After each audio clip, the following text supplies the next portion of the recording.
change, informative, thought-provoking, inspiring, it's fanatical, Inspirado, inspirational, intriguing, inspiring.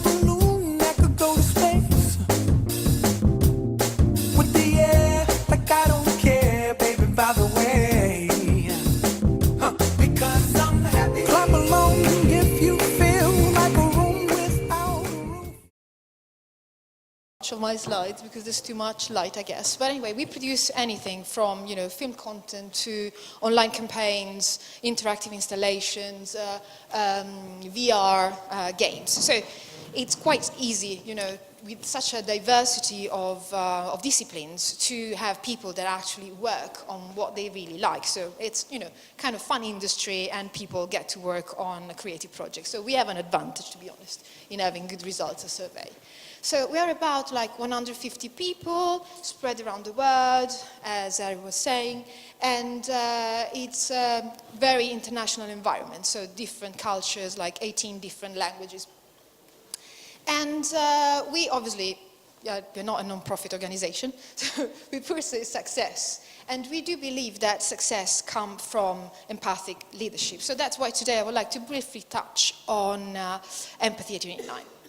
So, what's empathy? I mean, you all know it's emotional intelligence. It's the ability of putting yourself in other people's shoes, understanding their emotions and their experiences. And when I was appointed managing director at UNIT9, I was like bothered by this question. Like, it looks like companies that run with emotional intelligence are more successful. So you increase your bottom line, and you are doing better business. So I was wondering, how do I find out if we are running it in an empathic way, and if not, what could be the guidelines to introduce empathy within UNIT9? And then something happened. So the Happy Manifesto, we bumped into the Happy Manifesto. It was one of the founders that randomly was on a plane with Henry, and of course they were chit-chatting, and he passed the manifesto, and the founders told me, Valentina, ever read? I thought it was interesting. What do you reckon?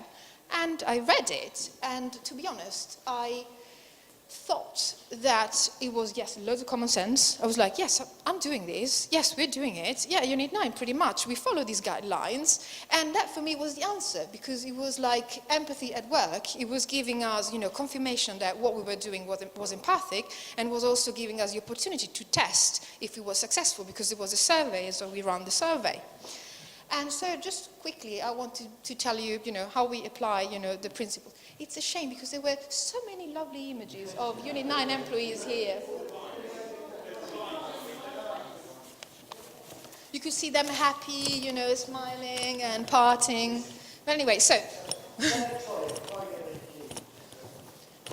anyway, I'll continue. It's nothing too relevant, apart from people being happy. So trust your people. So it's absolutely something that we practice, because we are an innovation-based company, and the principle is really inspired to software development. We work according to the agile methodology. I know how many of you are familiar with that, but basically we are commissioned on projects. So we work in small teams, and these small teams are made of people that are actually responsible for the task they deliver. So if you don't trust the people to deliver their task, or to take the responsibility of doing it, then your basically business model fails immediately.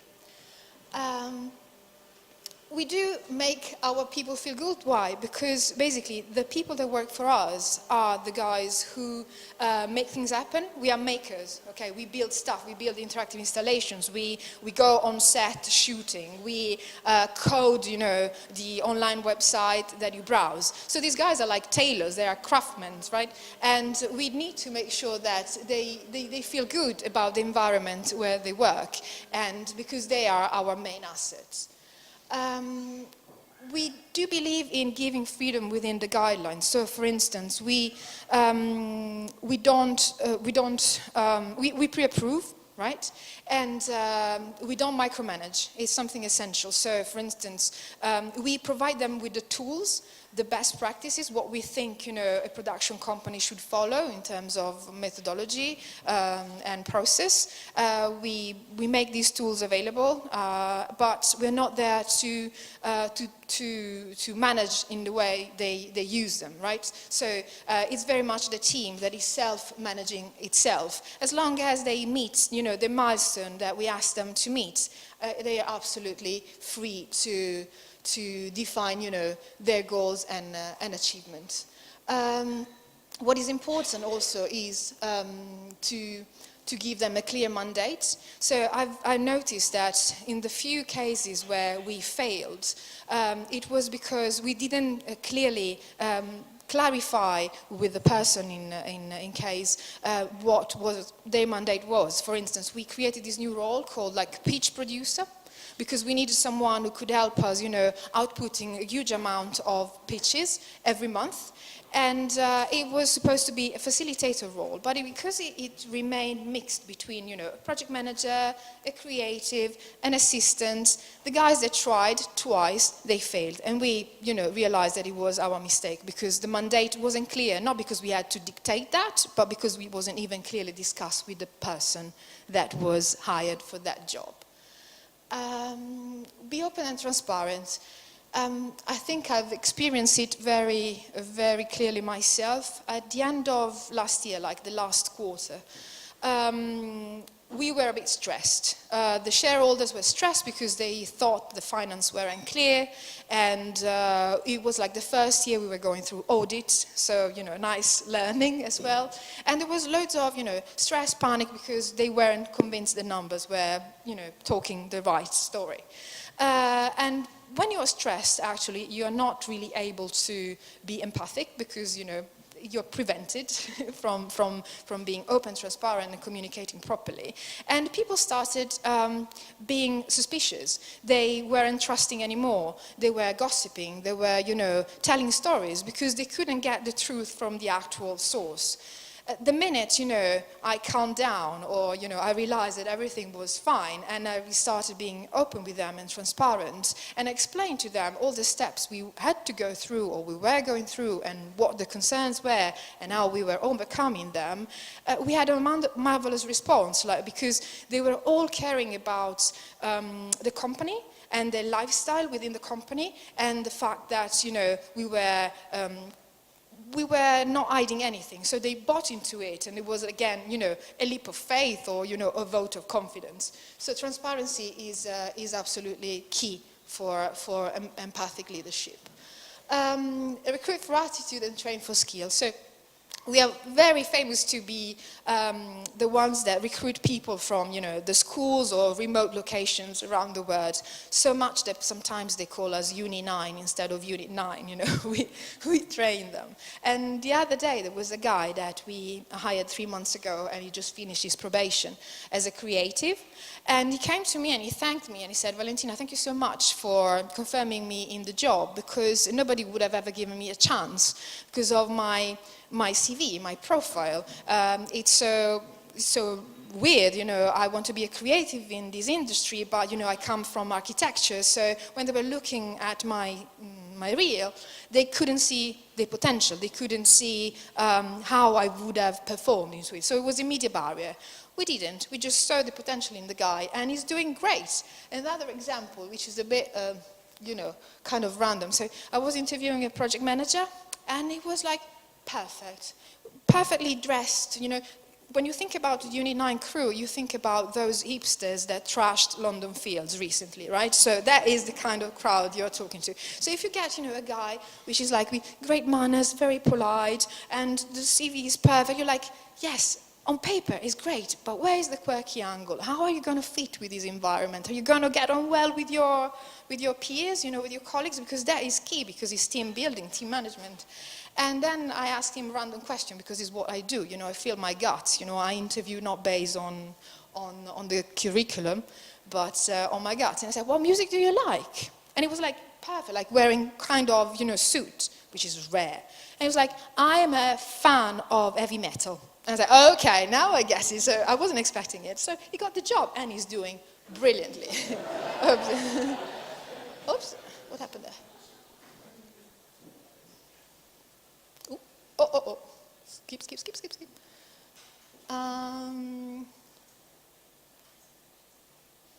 Transparent, train skills, celebrate mistakes. You see, yeah. So again, that really comes from the industry and the philosophy that we have. We do celebrate victories. We are one of the most awarded production companies in the world. But we do welcome mistakes because we are innovation-based. So we are all days asked to come up with ideas or produce something that has never been done before. So the level of risk is high, and if we don't go for that leap of faith, we will never achieve anything. So the motto of, ever tried, ever failed, fail again, fail better, is very much welcome at UNIT9. And how do we celebrate them? Basically, we do kind of post-mortem on projects. So we analyze, what we've done, and we learn from our mistakes. Sometimes we are reluctant, I must confess. Sometimes we repeat the same mistakes again and again, maybe because we haven't shared enough in the knowledge base, what we learned from them. But normally they help us being better. So, wherever we have made a mistake on a project with a client, the next time will be better with another client. Love work, get alive. So we work hard on trying to maintain a balance between life and work. As I said, it's an interesting industry, it's creative, it has loads of pros, because your problem for the day could be like, how do I make that penguin look nice in that VR environment? That could be the problem of the day. But there's also like crazy deadlines. We work in London with, a team in Poland and a client in Los Angeles. And you've been commissioned for something that normally would take 12 weeks to develop and deliver it in 6, okay? So our guys sometimes are stretched and they have to put long hours into their days. So what do?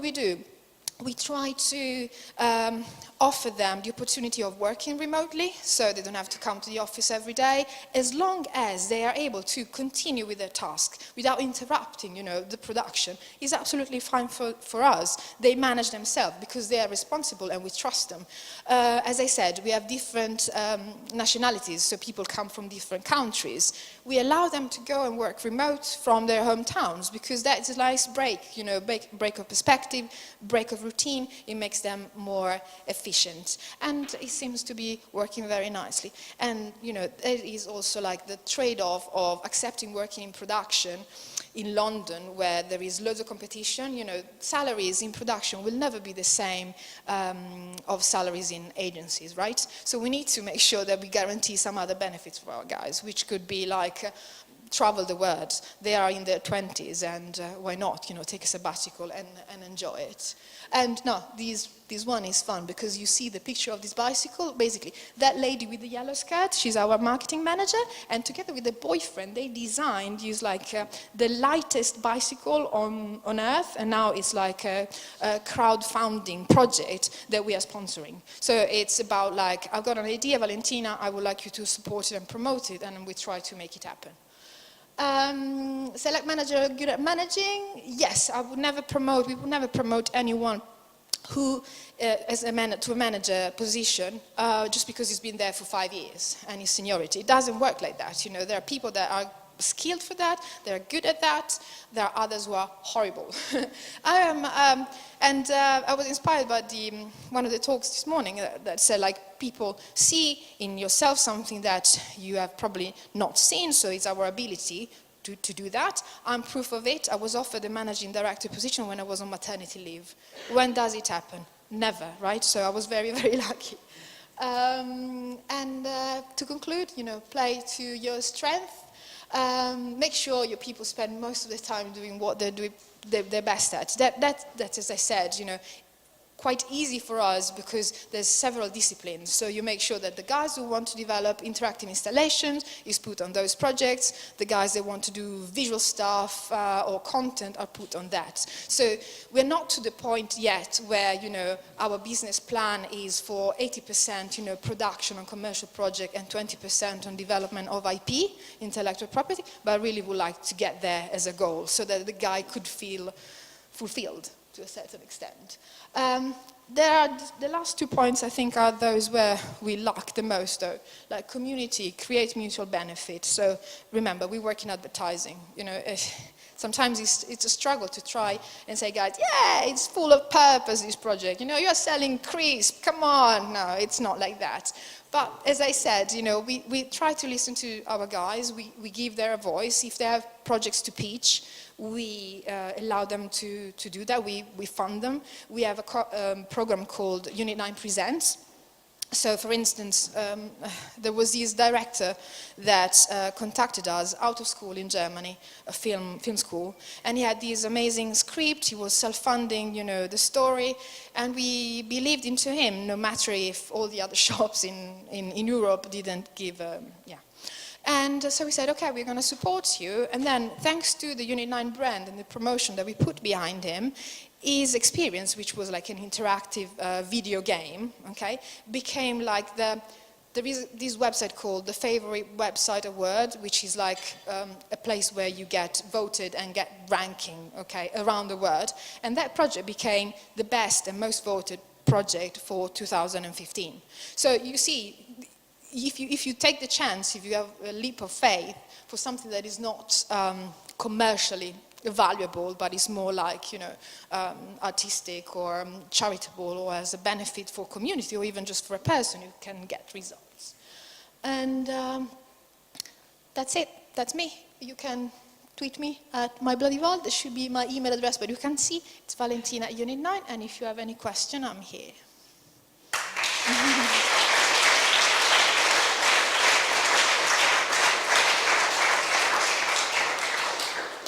Questions for Val? Fine. I'll start because I've got the box in front of me. So one of the things you mentioned obviously is about the kind of the cross, you work across different countries and cross cultures. Could you just maybe give an example of where like one of these principles has come up against potentially a cultural difference and how you've worked through that? Yeah, so I wouldn't say that there's ever been any cultural difference. And I'm amazed by that, because no matter the nationalities, the guys are always aligned. It's, I think, the desire of doing what we produce make them immediately aligned. And then, I don't know, I think, again, it's because we work in this innovational technology industry. We are so used to work together remotely. The majority of our projects happen via Google Hangout, for instance, and no matter if you are, you know, in the same building, you know, the guys sometimes are like, yes, you know, I'm a bit lazy, I won't do the stairs, you know, I'll just talk to you via Google Hangout. So it's I don't know, it's fluidly happening. It's something that I never had to force. So what I'm trying to say is, like, it's not that we read the manifesto and when we tried to put in place, you know, the principles. They were already naturally happening within the company. I don't know if that answers your question at all. To know as well. So. Thanks for that. I was wondering, how have you put some of these principles, because it's one thing having these principles and there's one thing actually getting them adopted and like reinforced. I was interested if you could elaborate on some of the programs you put in place. You touched upon one at the end. Yeah. That would be interesting. Yeah, so I'd say when it comes to trust, trust is very much related to the methodology that we approach. So, you know, we assume that the guys take responsibility for what they are doing, following the agile philosophy. When it comes to balancing, you know, work and life, again, you know, try to give them the opportunity of travel among the different offices, to take the time off to develop their own projects. When it comes to transparency, what I do is, like, I do every quarter, or even at the middle of the quarter, kind of a bulletin for the whole company. They're very against anything that might remotely seem corporate. So if I say, okay, let's hire a venue and have a company meeting, they would like shoot me. And so I need to find inventive ways of doing it. So it's like email, hello guys, and then the chitter chatter that is happening, on Skype or the people commenting. But I tell them, okay, this is what we've done, this is what we've done well, what we've done not well, etc.